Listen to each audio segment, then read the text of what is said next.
Nafsu itu benar-benar dilatih. Maka masyhur dalam cerita ada orang perang sama Ali radhiyallahu anhu.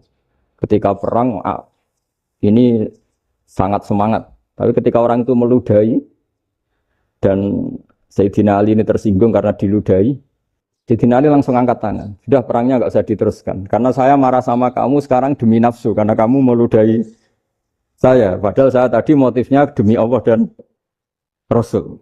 Jadi sangat tipis bedanya kita emosi karena diri kita dan emosi karena Allah dan Rasul. Sehingga ketika diludahin ini terus beliau mikir jangan-jangan perang saya karena saya diludahi. Nah yang hilang dari peradaban modern adalah Allah itu tidak begitu hadir di hati kita. Saya sering cerita di mana-mana, teks hadis itu sebenarnya berbunyi gini, ini hadis sahih. Mangka na yu'minu billahi wal yaumil akhir fal yukrim jarohu. Ada yang fal yukrim jarohu doifahu, ada yang fal yakul khairan aul yasmut. Siapa yang iman dengan Allah dan Rasul maka harus memuliakan tetangganya, memuliakan tamunya. Dulu itu ada seorang ulama dipanggil anak muda, dibully dari sekarang. Wahai kiai, datang ke rumah saya. Datang kiai itu. Setelah sampai ke rumah orang itu, silakan kiai kembali ke rumahnya. Saya tidak butuh kiai. Kiai itu dengan riang kembali. Setelah di rumah dipanggil lagi. Pak Yai, silakan datang ke rumah saya. Datang lagi. Ya senyum-senyum kiainya santai. Wah, nggak jadi butuh Pak Yai. Silakan kembali lagi. Sampai 3 kali. Oh itu kalau rektor digitukan marah itu. Dosen marah. Kiainya santai. Santai, senyum-senyum, rileks. Ketika ditanya, kenapa Pak Yai tidak tersinggung? Jawabannya unik. Anak muda, saya ini senang sekali nuruti perintah Allah, disuruh menghormati tetangga. Sehingga ketika Anda manggil, ya saya datang. Ketika Anda nyuruh pulang, ya saya pulang. Saya senang sekali nyenangkan tonggo. Dan itu perintah Allah, jadi tidak ada hubungannya dengan kamu. Wah, pemudanya nangis minta dimaafin. Kalau kita kan enggak, kita ini dosen, kiai, mungkin kita doktor, mungkin kita profesor. Tapi kita ini sering didikte oleh orang bodoh. Kalau orang bodoh itu jengkel, lo kita ya jengkel. Lo kamu jengkel, dijengkelkan orang bodoh itu namanya terdikte. Itu bodoh apa pinter? Oh itu tidak pinter sama sekali. Kalau betul-betul kamu pinter, hanya bisa didikte oleh Allah Subhanahu wa Ta'ala. Jadi antara hukum Allah apa? Wa ahsin man asa'a ilaika. Berbuatlah baik sama orang yang berbuat buruk sama Anda. Itu dikteannya Allah. Kalau dikteannya orang-orang bodoh, kayak dimangkel ben mangkel. Terus kamu mangkel. Itu bodoh apa pinter? Nah, problem kita kekinian adalah wong pinter, wong bodoh. Itu bodoh-bodoh bisa didikte oleh sekelilingnya. Terus karuan wataknya perempuan seperti itu, wataknya anak-anak seperti itu. Kita didikte. Anak-anak jengkelin kita mangkel. Berarti kita didikte oleh orang bodoh. Makanya agama itu unik. Kadang ngendikan wa ahsin man asa'a ilaika. Kadang wasil man qata'aka. Sambunglah orang yang memutus kamu. Karena dengan demikian kita hanya didikte oleh Allah Subhanahu wa Ta'ala. Bukan didikte oleh hukum sosial. Cara Jawane nak ngapiki tangga sing apik akeh tunggale.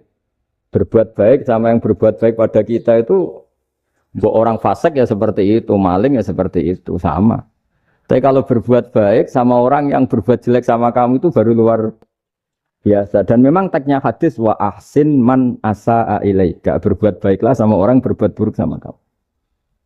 Jadi enggak boleh orang didikte. Makanya ngaji di sini diantaranya saya akan cerita dalam sebuah hadis sahih. Dalam hadis Hasan yang diriwayatkan Imam Tirmidzi ada kalimat dari Rasulullah SAW. Dawe Nabi, la takunu imma'atan, taquluna in ahsanan nasu ahsanna, wa in zolamu zolamna. Walakin watti'u anfusakum in ahsanan nasu antuhsinu, wa in asa'u Allah tazlimu. Kamu jangan jadi orang yang mudah diombang-ambingkan oleh orang sekeliling kamu. Yaitu kamu mengatakan, jika orang baik ke saya akan baik, jika orang buruk ke saya juga akan membalas buruk. Itu namanya Anda didikte. Tapi berkomitmenlah kamu akan berbuat baik meskipun orang lain berbuat buruk. Nah sekarang logika sosialnya begini. Kalau di Indonesia itu ada 1000 kiai, ada 1000 profesor yang ingin membenahi Indonesia. Rata-rata orang awam itu semau gue. Terus mereka mendikte kita. perilakunya nggak simpatik, perilakunya jengkelin. Terus 1000 profesor ini ikut jengkel. Itu kira-kira jadi solusi apa goblok bareng? Sama 1000 kiai ini ikut jengkel. Ini jadi solusi apa goblok bareng? Goblok bareng. Nah problem sekarang kita ini biasa didikte orang bodoh. Nah makanya ciri khas orang muslim itu kata Nabi mangkana yu'minu billahi wal yaumil akhir. Jadi baik tetangga karena perintahnya Allah dan Rasul. Pentingnya apa? Bedanya karena berbuat baik ini perintahnya Allah, mbok tonggo apik lah kita tetap apik karena perintahnya Allah dan Rasul. Begitu juga dengan hubungan dengan istri, dengan anak. Mbok bojomu lagi cerewet lah kita tetap apik. Karena dengan cara itu kita hanya tunduk kepada Allah dan Rasul. Tapi kalau kamu istri saya kalau baik ya saya baik, kalau enggak ya enggak. Berarti Anda didikte oleh perilakunya dia. Itu latihan, ya kalau dalam bahasa pondok, latihan jadi wali itu yang paling berat. Nabi itu kalau sama orang munafik itu sabarnya Masya Allah. Padahal Nabi berso kalau orang itu orang munafik. Karena dengan cara seperti itu, bahwa kebaikan Nabi pada seseorang itu atas perintahnya Allah dan Rasul, bukan atas nama servis. Kalau Nabi hanya baik kepada Abu Bakar, itu mungkin orang bilang, wis adune wong Abu Bakar baik sama Nabi. Tapi kalau Nabi baik sama orang munafik, Abdullah bin Ubay bin Salul, itu kalau nggak perintahnya Allah dan Rasul itu nggak bisa. Nah ini cobalah berlatih seperti itu, sehingga kita tidak mudah didikte. Ya saya ulang lagi, nggak mudah apa? Didikte. Ini ngaji itu harus objektif. Objektif itu jujur. Jadi bisa saja korbannya ayah saya, bisa rektornya, bisa semuanya. Tapi korban dengan makna yang bagus. Karena di antara saran Al-Quran, Allah ngendikan kalau belajar atau mencari nasihat atau mencari kebaikan apa saja, itu diistilahkan walau ala anfusikum awil walidaini wal aqrabin. Meskipun ketentuan itu merugikan kamu. Jadi ketentuan apapun yang merugikan kita, kita harus tetap kaji. Meskipun itu tidak menguntungkan kita. Karena banyak problem, mulai dulu sebenarnya problem itu. Orang yang wakam da'in yadda'i annahu da'a ilallah, tapi hakikatnya yad'u ila nafsi. Jadi banyak da'i yang mengklaim dirinya mengajak ke Allah dan Rasul, tapi sebetulnya hakikatnya mengajak ke kelompoknya sendiri. Saya ini termasuk kiai yang masih orisinil. Artinya orisinil gini, suatu saat atau kapan saja saya kok sudah tidak laku jadi kiai, asal Islam jalan tetap senang. Karena nggak penting yang populer saya apa enggak itu tidak penting. Yang penting agama ini tetap jalan. Sama negara ini harus jalan siapapun presidennya. Ya ini penting saya utarakan karena perbedaan antara nafsu dan komitmen beragama itu tipis sekali. Sehingga dulu pernah ada cerita ini bukti keadilan Rasulullah SAW. Nah suatu saat Nabi itu ngaji, yang ngaji seperti ini. Terus ada pemuda dengan cueknya ngelewati masjid yang sedang dipakai Nabi ngaji. Singkat cerita semuanya ngomel ya, bergumam. Celaka betul pemuda itu, ada Nabi ngaji kok tidak ikut ya. Tapi Nabi secara besar hati ngendikan, ini ada di beberapa kitab di Fadhailul Kasbi, keutamaan kerja. Kata Nabi, pemuda itu mau mencangkul di lahannya. Jika dia mencari nafkah untuk keluarganya, untuk kebaikannya, maka itu bagian dari ajaranku. Jadi Nabi berbesar hati bahwa kerja seperti itu bagian dari ajarannya. Jadi tidak harus datang ke majelis ngaji. Dan bisa saja yang sedang hadir itu ya orang yang hindari istrinya minta belanja, dari ngaji terus benar dituntut belanja kan gitu. Mungkin anak-anak UMM yang kesini daripada tengok-tengok yang Malang bosan jalan-jalan ke rumah. Jadi nggak mesti benar juga niatnya gitu. Nah kemudian yang perlu dicatat, kenapa kita menjadi enjoy dengan Islam? Islam itu adalah agama yang tidak didikte oleh materi. Jadi kalau Anda ingin makan enak, mungkin kalau pikiran kebanyakan orang, anak-anak muda yang milenial, yang gaul, ingin makan enak ya makan yang disukai. Misalnya sate atau bakso Malang atau apa. Kalau orang-orang yang jadi wali gak gitu cara berpikir. Ini yang masih orisinil. Ditanya, ini dunia baru kesulitan makanan, baru resesi. Cara makan enak gimana? Jawabannya lucu. Ya gampang, idamuhu alju. Idam itu lauk. Kalau kamu ingin makan lauknya paling enak apa? Alju. Kamu harus lapar banget. Sampai kalau puasa itu melihat tempe itu wah luar biasa. Tapi kalau kamu nggak puasa, air putih itu nggak menantang. Tapi kalau puasa, tempe air putih itu menarik dan Anda tetap lahap. Apa? Karena lauk terbaik adalah alju, yaitu lapar. Nah tapi kita ini enggak, kita ini kayak orang bodoh. Kayak orang bodoh tadi, profesornya makan nyaman ya kalau sesuai selera. Nah itu kan sama dengan anak-anak ABG. Anak ABG itu makan lahap ya kalau yang disukai. Lalu bedanya apa ABG sama profesor? Kalau cara berpikir masih sama kan itu. Kiainya juga gitu, kiai makan enak kalau yang disukai, kalau enggak ada. Lalu bedanya apa kiai sama orang awam? Orang awam juga gitu, makan lahap ya kalau yang disukai. Nah ternyata perilaku kita ini yang pintar sama yang bodoh sama. Kalau kamu ingin berkasta lebih baik, itu cara makan enak itu apa? Idamuhu al-ju'. Lauk terbaik adalah karena kita sangat lapar. Makanya masyhur dalam cerita-cerita tarikh sirah nabawiyah. Nabi diberi hadiah, beberapa hadiah. Di antaranya ada yang diterima, ada yang enggak. Termasuk yang dikembalikan itu dokter. Ada seorang raja memberi hadiah Nabi dokter Tobit. Itu sama Nabi dikembalikan.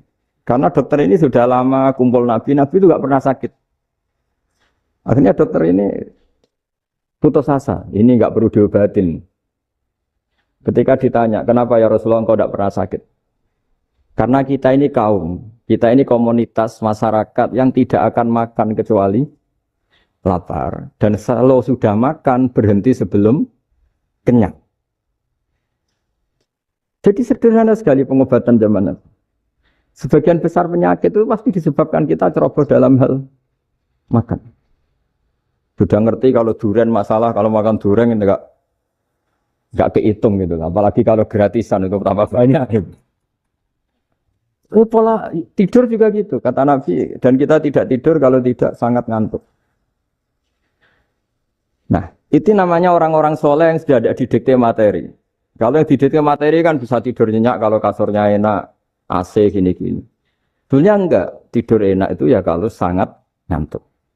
Mbok di gudang, mbok di bis, kalau sangat ngantuk ya semuanya ya enak. Sama, mbok lapar, mbok hanya tempe, tapi kalau sangat lapar itu ya enak. Nah ini ilmu yang mulai hilang, ilmu-ilmu yang mulai hilang. Nah ini pentingnya ngaji ya. Jadi akhirnya ulama-ulama Indonesia itu dipakai rujukan. Jadi mulai Mbah Hasyim, Mbah Ahmad Dahlan sampai era buyut-buyut itu masih orang alim. Lama-lama yang di Indonesia ini orang-orang yang bodoh. Sehingga orang Jawa kalau ke sana dibully, ya Jawa tak kulul khaya. Orang Jawa itu penggaweannya itu mangan ulo, makan ular.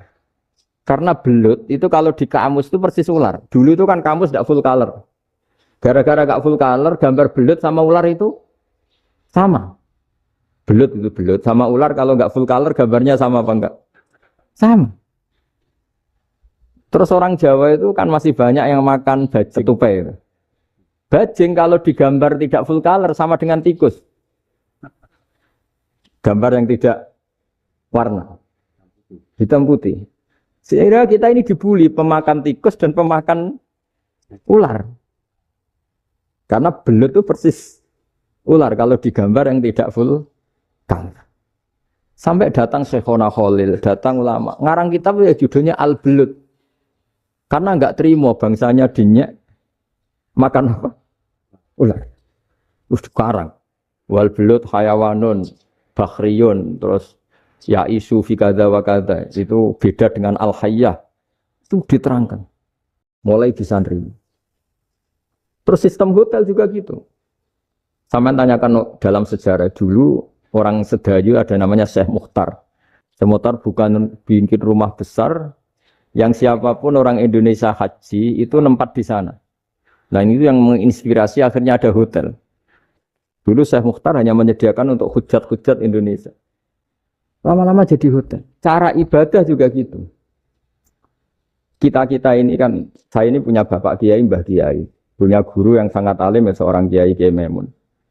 Itu dulu kita pengkaji ilmu itu tidak pernah tahu bedanya NU dan Muhammadiyah. Karena dulu Mbah Darwis itu, Kiai Dahlan itu, dulu ngajinya bersama Mbah Hasim ketika di Indonesia yang ngaji Mbah Soleh Darat. Mbah Soleh Darat itu dulu ngajinya sama buyut saya ke-6, namanya Mbah Soleh Asnawi di Kudus. Mbah Soleh Darat itu dulu alim-alimnya orang Jawa ya Mbah Soleh Darat, Soleh bin Umar. Tempatnya di Semarang, tapi beliau itu sebenarnya orang Jepara yang dekat Kudus. Setelah di Mekah, Mbah Hasyim ini mondoknya ya, mulazimnya ke Syekh Mahfud Termas. Tapi sesekali ke Syekh Khotib Minangkabau. Nah yang Mbah Ahmad Dahlan lebih sering ke Syekh Khotib Minangkabau, sesekali ke Mbah Mahfud. Singkat cerita, karena Syekh Khotib Minangkabau sudah modern ya, terlibat organisasi dunia. Pas itu beliau pengagum Muhammad Abduh, pengagum Rasid Ridho. Sehingga bawaannya Mbah Dahlan itu lebih pergerakan, karena beliau lebih mengidolakan Syekh Khotib. Nah Syekh Khotib sendiri sebenarnya orang Minangkabau. Jadi beliau namanya Muhammad saja sebetulnya. Jadi menantunya orang Arab. Oh itu dicibir mertuanya ini, karena punya mantu orang Jawa, orang ndak Arab. Singkat cerita terus di mertuanya bilang gini, kamu jangan pernah bilang kalau orang Arab itu mansa kanal Arab, orang yang bertempat di Arab. Walakin mantakallama bi arabiyyin fasihin, tapi orang bisa ngomong Arab secara fasih. Singkat cerita, kalau kamu tidak percaya, nanti suatu saat menantu saya kalau Jumatan, tidak usah kamu kasih tahu, langsung suruh jadi khotib. Tidak usah kamu kasih tahu, sarannya tidak usah kamu kasih tahu. Kalau sekarang kan enggak. Kalau dosen mau jadi khotib kan mengumpulkan materi dulu. Lucunya di antara materinya itu dari TV. Makanya jadi ribet kan khutbah sekarang. Kalau musim corona ya akan ngomong corona, musim apa yang ngomong apa. Jadi lagi-lagi didikte oleh media. Sebenarnya kalau ngomong kan sesuai kebutuhan umat, ini obatnya apa. Tapi enggak sesuai trending topik, itu kan kayak anak-anak gaul. Ini dokter kok gitu kan aneh. Singkat cerita si khotib ini enggak dikasih tahu, Syekh Muhammad tadi enggak dikasih tahu, langsung disuruh khutbah. Fatakallama bikalamin fasihin. Dia ngomong fasih sekali. Bahkan ngalah-ngalahi fasihnya orang Arab asli. Semenjak itu beliau dapat gelar Al-Khotib, orang yang cakap berpidato berkhutbah. Ya terus dia Syekh Khotib Al-Minangkabau. Jadi orang Indonesia itu luar biasa. Dulu yang namanya orang Indonesia di Arab Saudi itu dihormati sekali. Karena yang ke sana itu pasti ulama. Sudah alim di Indonesia ke sana, termasuk Mbah Ahmad Dahlan. Mbah Hasyim dulu karena sama-sama muridnya Mbah Soleh Darat. Lama-lama yang ke sana itu TKI TKW itu ya mulai agak dibully. Dulu Syekh Nawawi di antara ijtihad yang dihormati itu beliau mengkritik nyuwun sewu orang yang kan orang biasanya normalnya kan muji orang mati syahid. Hebat orang mati syahid itu hebat gini. Oke, kita sepakat orang mati syahid itu hebat. Tapi kata Imam Nawawi dengan syarat niatnya itu li'ila'i kalimatillah dan itu bawaan takdir. Saya ulang lagi itu bawaan takdir, harus mati di medan perang. Tapi tidak boleh seseorang ini niat perang tapi niatnya supaya syahid. Karena kalau begitu berarti dia berniat supaya menjadi maktulal kafir, orang yang dibunuh orang kafir. Kedua, dengan dia mati berarti pasukan Islam berkurang. Berarti dia ingin pasukan berkurang, hanya ambisinya dia ingin langsung ke surga.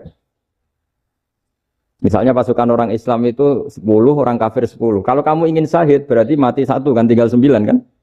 Nah kalau yang seperti itu 10 kan mati semua. Gara-gara ingin syahid, akhirnya perang rapati tenanan, benang mati, benang mlebu. Kata Syekh Nawawi, ya enggak. Kalau kamu perang sama orang kafir, ya niat menang. Dengan niat menang ini, kamu ingin li'ila'i kalimatillah. Tapi kalau kamu ingin syahid, berarti kamu menuruti keinginan nafsu kamu yang cepat masuk surga. Itu orang Arab kagumnya bukan main. Karena di mana-mana orang itu dinilai dari niatnya. Paham ini ya? Tapi perang loh ya, dalam kondisi perang, bukan teroris. Perang itu artinya orang kafir yang ingin bunuh kita, itu perang namanya apa? Perang. Dulu orang cerita syahid itu hanya, pokoknya syahid itu hebat, pokoknya syahid itu hebat. Syahid di medan perang itu hebat, pokoknya syahid di medan perang hebat. Tapi ketika Syekh Nawawi memberi penjelasan ilmiah, Jika kamu perang ingin cepat mati, ingin cepat syahid, artinya ini untuk pemenuhan diri kamu karena kamu bayangkan langsung masuk surga. Kamu lupa bahwa dengan kamu dibunuh kekuatan Islam berkurang. Akhirnya beliau memberi penjelasan. Syahid itu bagus, itu sebagai takdir. Hanya takdir itu kita perang yang ingin menang, tapi takdirnya mati. Jangan dibalik. Oleh perang rapati tenanan, benang mati, namun itu yang pertama, terus ulama yang pertama memberi penjelasan itu Syekh Nawawi. Akhirnya melahirkan kekaguman yang luar biasa dengan tafsir Munirnya itu.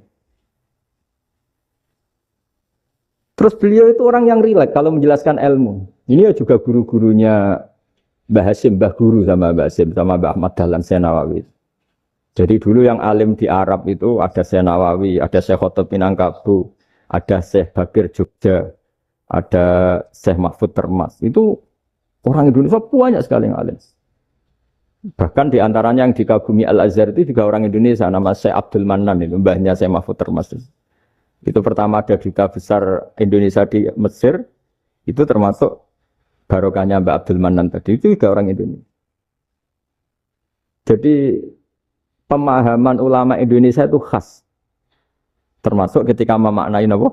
Syahid. Ketika memaknai apa? Syahid. Itu unik. Ketika Syekh Nawawi diuji dulu itu yang namanya ulama diuji dulu oleh 100 ulama. Jadi dulu ya ada kompetisi. Imam Bukhari diakui jadi ahli hadis itu diuji oleh mi'atu muhaddisin, 100 orang ahli hadis. Sanad dibolak-balik, matanya dibolak-balik, tapi beliau tetap bisa mengembalikan proporsi sanad itu. Syekh Nawawi pernah diuji gini. Ayul afdol al ulama awis salatin. Keren mana ulama sama raja atau sama orang-orang kaya, sama penguasa? Ya keren ulama. Dibully sama orang. Tapi setahu saya banyak ulama yang antri di rumahnya raja. Tapi saya tidak tahu melihat raja antri di rumahnya ulama. Kan kebanyakan kan mungkin ustadz atau kiai yang antri ngajukan proposal kan. Kan enggak. Nah kalau raja kan enggak pati itu. Malah enggak usah antri. Kiainya sudah nyambut sebelum datang. Jawabannya lucu Syekh Nawawi itu. Dan yang tanya itu langsung diem. Ya karena ulama itu tahu fungsinya uang. Sehingga cara nyari sampai seperti itu. Sementara raja-raja itu tidak tahu fungsinya ilmu, makanya tidak pernah sowan ulama. Sehingga, jadi ya dianggap enteng saja. Ulama kan tahu fungsinya uang, tahu untuk pondok, tahu masjid. Sementara raja tidak tahu fungsinya ilmu. Jadi itu khas Jawa ya, khas Jawa, khas Indonesia. Apa-apa yang menurut orang banyak dengan tanda kutip itu buruk atau baik, itu orang Jawa menafsirkan tuh gampang saja. Sehingga semenjak itu Jawa itu dipandang betul. Saya punya kitab namanya Qadhayal Haji wal Umrah. Itu terbitan Hayatul Ulya Arab Saudi, milik Wahabi. Itu diantara fatwa yang dipakai untuk solusi muskilatul haji, problem-problem haji kekinian. Itu fatwanya syekh-syekh yang dari Indonesia. Termasuk Syekh Khotib Minangkabau, Syekh Nawawi Banten, Syekh Bakir Nur Jogja. Misalnya begini, dalam fatwa-fatwa yang menyulitkan kita ya, sampai sekarang jadi perdebatan. Ketika Safa dan Marwah itu dengan batas tertentu, saya ulang lagi dengan batas tertentu. Mau tidak mau atas nama kebutuhan, itu kan butuh perluasan. Karena kalau naik turun itu mudah disepakati ulama. Jadi misalnya gini ya, saya punya tanah seluas ini. Pasti orang akan mengatakan sampai bawah ya tanah saya, sampai atas tanah saya. Itu mujma' alaih, itu disepakati. Sehingga Nabi ngendikan al-Ka'bah min tuhumil ardi ilas sama Ka'badun.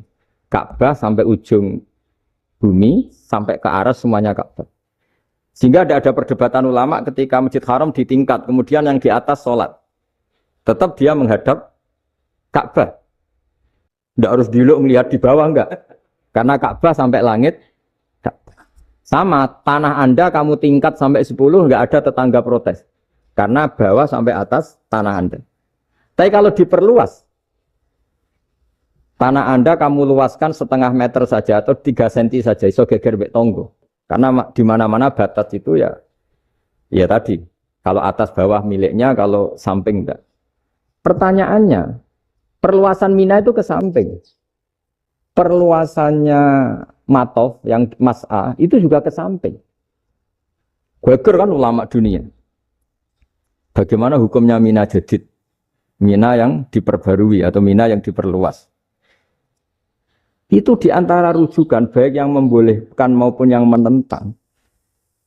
Itu ya Syekh Indonesia. Itu orisinal tuh. Saya punya kitab orisinal terbitan Hayatul Ulya, kira-kira ya kemenaknya Arab Saudi kalau di Indonesia itu.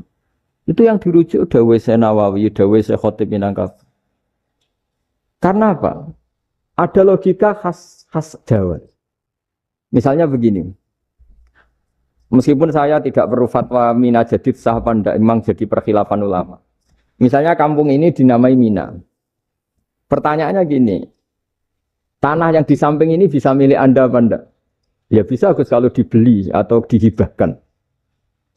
Berarti tanah di samping Anda menjadi milik Anda karena ada proses pengambil alian lewat beli maupun hibah. Nah masalahnya ini negara itu berhak menganeksasi atau memasukkan ini sebagai Mina.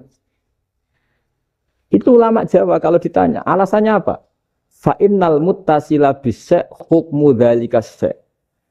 Karena yang gantet, yang mutasil itu bisa dihukumi seperti sesuatu itu. Jadi kalau ini Mina, ya yang gantet Mina ini ya bisa dikatakan Mina. Beda dengan membuat Mina Malang Mina, wah itu tidak bisa, tidak mutasil kan? Itu enteng sekali ulama Jawa. Satu ya tentu karena kebutuhan, tapi asal masih al-muttasilu bihi, yang masih tanah yang masih mutasil. Nah, ketika perluasan mas'ah antara sofa dan marwah kan misalnya ini batas luasnya sofa, ini batas luasnya marwah. Lalu atas nama kebutuhan, sofa marwah itu sampai sini. Sampai agak meluas ke sini. Itu geger Arab Saudi. Wah, ini gimana? Padahal tawaf itu harus antara Gunung Sofa dan Gunung Marwah. Sa'i itu ya. Tapi kalau istilah Quran memang tawaf sama-sama. Makanya apa? Inna sofal marwata min sa'airillah faman hajjal baita wa i'tamara fala junaha alaihi ayyat tawafati. Nah, jadi kalau istilah sa'i di Quran itu masih tawaf. Karena harus ada, kalau bisa lah, bukan harus. Kalau bisa memang harus ada unsur muternya. Kita kalau sa'i kan dari sini sofa sampai sini marwah. Terus kan agak muter ke sini. Nah, kan agak membentuk lingkar, nah, makanya Quran tetap mengistilahkan apa? Tawaf. Jadi bukan sini ke sini, terus sini ke sini kan enggak, tapi sini sampai sini, terus muter kan, terus sini. Jadi antara setar dan selama ini prakteknya kan gitu ya. Sofa ngambil sini, terus ke sini, terus agak muter. Nah, karena ada unsur agak muter ini, terus orang menyebut apa? Tawaf. Tapi itu bukan syarat sah, ini cerita ideal. Saya ulang lagi ya. Gunung Sofa itu puncaknya atau pucuknya kalau dalam bahasa Jawa. Itu ya hanya segini, ini sampai sini. Nah, kelompok Islam yang fikih keras nggak boleh diperluas.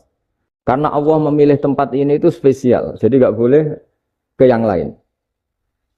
Tapi ketika kebutuhan mendesak, mau tidak mau harus diperluas. Itu jawabnya Kiai Jawa lucu. Gunung sing ketok iku sing dhuwure tok. Sikilane luwih ombo. Berarti kan gunung kan bentuknya gini. Nah, sofa yang kecil itu yang atasnya, tapi sikilannya sini kakinya lebih luas. Jadi boleh perluasan asal tidak melebihi kakinya. Ya dihitung ya lebih luas. Jadi Kiai Jawa itu kayak wong delok gunung Penanggungan, kayak gunung Arjuna.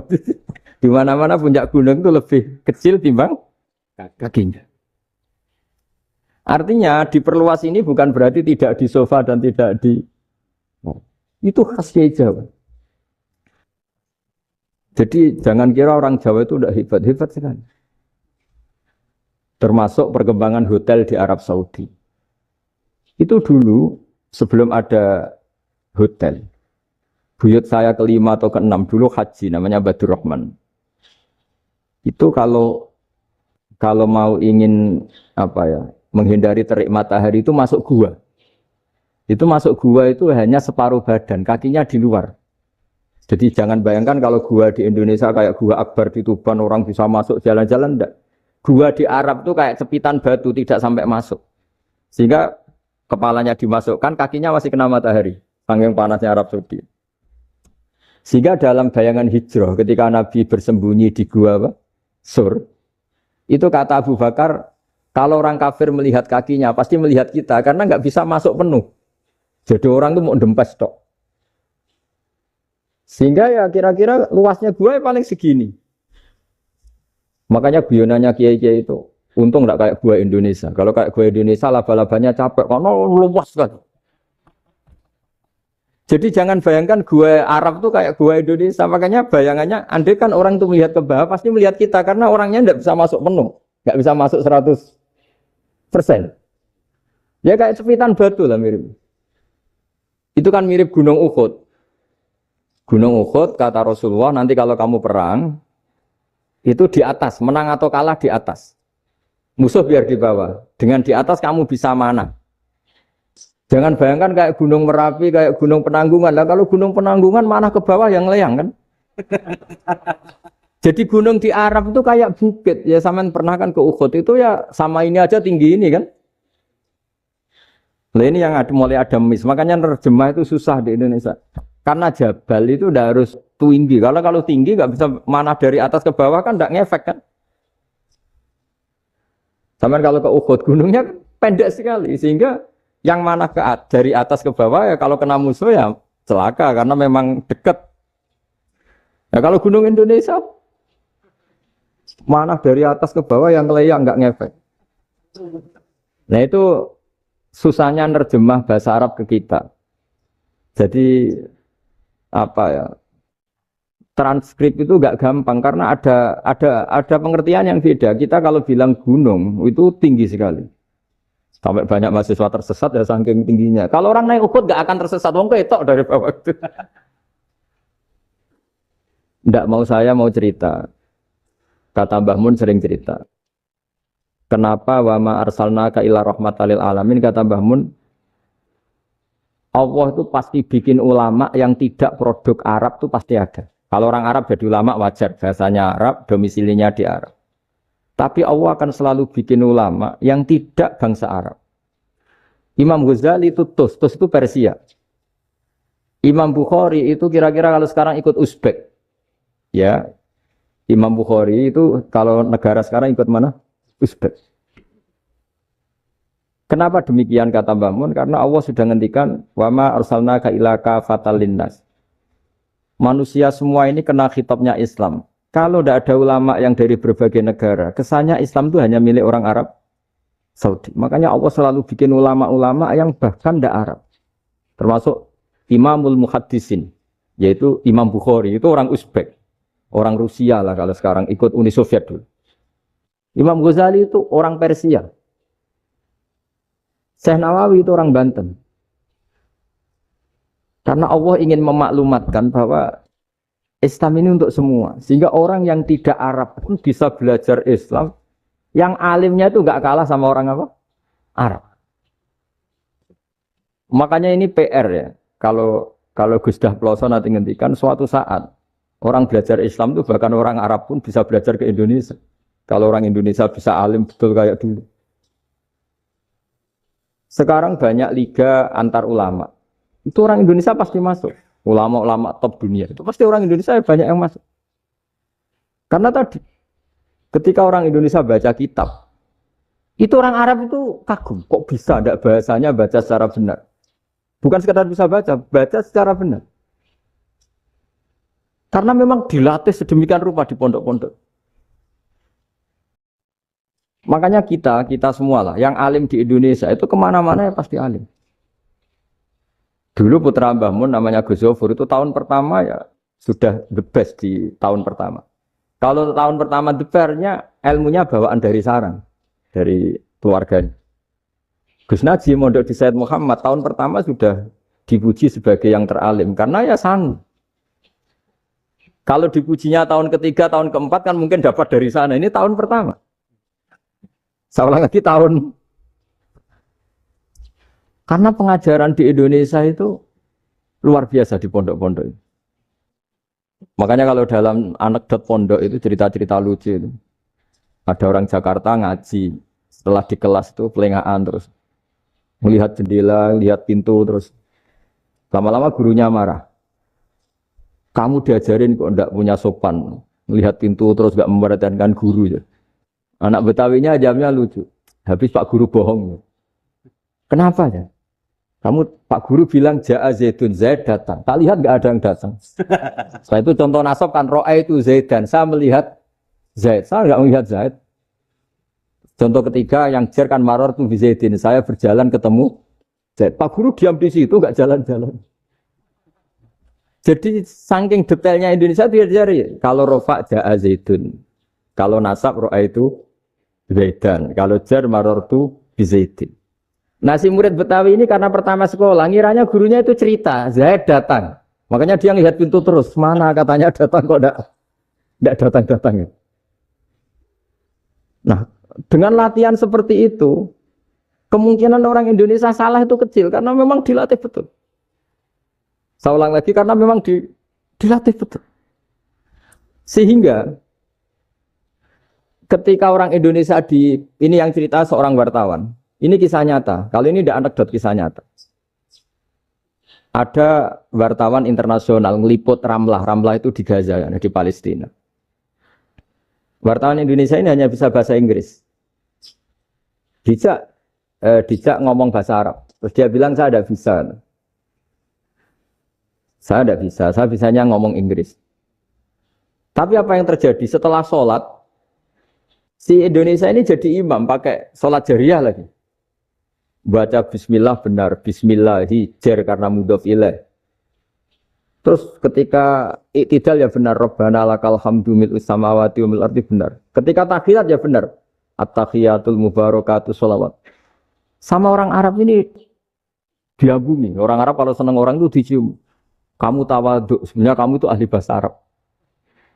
Karena orang Indonesia sekali sholat itu nggak ada yang salah. Meskipun benarnya karena hafalan, tapi bagi yang ahli nahwu itu hebat. Misalnya kita kalau ngapalkan kan bismillahi, bismijar karena ba, Allahi jar karena mudhof ilaih, ar-rahmani jar karena sifat, ar-rahimi karena sifat. Alhamdu rofa karena mubtada, lillahi jar karena ada huruf jarli, robbi jar karena sifat. Sebetulnya tidak karena pinter, tapi karena hafalan. Tapi orang Indonesia hebatnya itu benar terus. Rabbana lakal hamdu. Ya kan, alhamdu rofa, terus mil'us samawati ya rofa karena sifat. Sehingga terus orang Indonesia kalau sholat di Timur Tengah itu dipuji. Karena makhrajnya ya benar, rofa nasobnya juga benar. Nah itu di negara lain tidak ada yang kayak Indonesia. Orang Cina itu sering bikin marah orang-orang Arab. Karena kalau dongo itu nggak fasih kayak orang Indonesia. Orang Indonesia kalau dongo ya Allahumma tohir qalbi. Orang Cina ini yang jadi guyon di Arab. Allahumma tahir qalbi. Itu kan bedanya aja loh. Itu orang Arab pertama membiarin. Lama-lama kalbun entak gitu. Maksudnya asu-asumu gitu. Karena dia bilangnya qaf itu kaf. Jadi kalau Allahumma da'wa tohir, kalau aturi nyucekno panjenengan kalbi ing asu ingsun kan. Tapi kalau qalbi itu ati ingsun, tapi kalau kalbi anjing ingsun. Bedanya qaf sama kaf. Karena orang-orangnya kalbun entak. Asu-asumu. Maksudnya kan. Tapi padahal orang Cina itu bareng dilihat teksnya ya pakai qaf. Orang Indonesia enggak, mulai kecil dilatih, sak fase-fase. Sampai ya sulit betul latihan Fatihah itu. Kalau di Kudus malah sampai 3 bulan Fatihah itu. Sampai at-tahiyyatu, kurang bersih. At-tahiyyatu sampai gitu. Sampai ada cerita itu orang dipanggil maftuhin itu enggak melengak, harus maftuhin. Baru melengak. Tapi barokahnya itu, orang Indonesia kalau dongo memang benar-benar Allahumma tohir qalbi. Ya Allah sucikan hati kami, bukan tahir kalbi. Karena sekali jadi kaf itu maknanya anjing saya. Ya Allah sucikan anjing. Jadi ini orang Indonesia. Jadi kata Mbah Mun, dawe Mbah Mun, illaka fatal linnas, bahwa agama ini milik semuanya. Itu diantara bukti Allah menghendaki atau mendesain Islam seperti ini. orang yang belajar di Indonesia itu pengetahuannya Islam, pengetahuannya tentang Islam itu tidak kalah sama yang belajar di Al-Azhar, sama yang belajar di Arab Saudi. Makanya ini PR-nya UMM, PR-nya IAIN, PR-nya UIN. Bisa enggak sealim mereka dalam bahasa Arab? Nah, bahasa Arabnya mau man anta, ana zaidun. Jangan sampai, karena kita di sana ini kadang dibully. Orang Arab tuh kalau bully kita, sampai tak kasih cerita. Oh, itu ngawurnya Masya Allah. Kata dia, ada anak orang Indonesia haji. Si anaknya orang Indonesia dijotos sama anaknya orang Arab. Dijotos, dipukul. Singkat cerita terus si orang Indonesia enggak terima, anaknya yang orang Arab dipukul. Yang balas bapaknya. Orang Arab tanya, lima ada dorobta ibni, kenapa kamu mukul anak saya? Itu orang Indonesia bahasa, wah anakku biasa. Jadi hanya bilang gitu. Artinya anak saya dihada ya maka tak ada. Arabnya gitu. Anak saya dipukul maka saya balas mukul. Itu orang Arab mantuk-mantuk oh gitu. Paham?